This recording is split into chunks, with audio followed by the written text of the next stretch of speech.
গত 12ই নভেম্বর ভবানী ভবনে না এসে সরাসরি হাইকোর্টের দ্বারস্থ হন অর্জুন সিং। অর্জুন সিংকে সরাসরি হাজিরা দিতেই হবে, তবে 4 ঘন্টার বেশি জিজ্ঞাসাবাদ করা যাবে না, এমনটাই নির্দেশ হাইকোর্টের। সেই মতো বৃহস্পতিবার সকাল 11:30টায় হাজিরা দিলেন তিনি। 2020 সালে ভাটপাড়া পুরসভায় 4 কোটি টাকা দুর্নীতির অভিযোগে 12ই নভেম্বর সকাল 11:30টায় বিজেপি নেতা অর্জুন সিংকে তলব করেছিল সিআইডি। শিয়ালদহের সুরেন্দ্রনাথ কলেজের উল্টো দিকে বৈঠকখানা রোডে অস্ত্র উদ্ধারের ঘটনায় মুঙ্গের চোখ।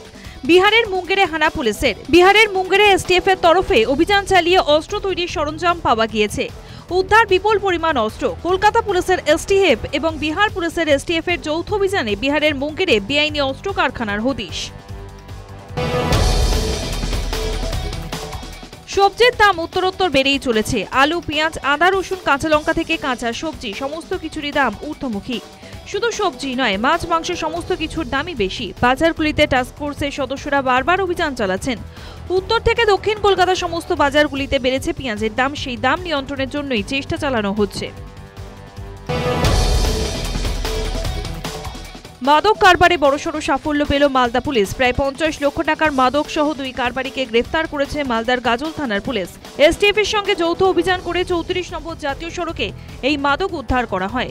পুলিশ সুপার প্রদীপ কুমার যাদব জানান, মাদক পাচারকারী 2 সদস্য ত্রিপুরার বাসিন্দা। তারা মাদক সামগ্রী ত্রিপুরা থেকে নদিয়ার উদ্দেশ্যে নিয়ে যাচ্ছিল।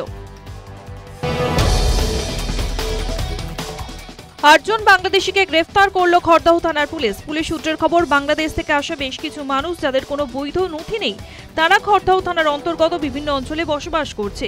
এই 8 জনকে গ্রেফতার করে ব্যারাকপুর মহকুমা আদালতে পাঠায় খড়দা থানার পুলিশ।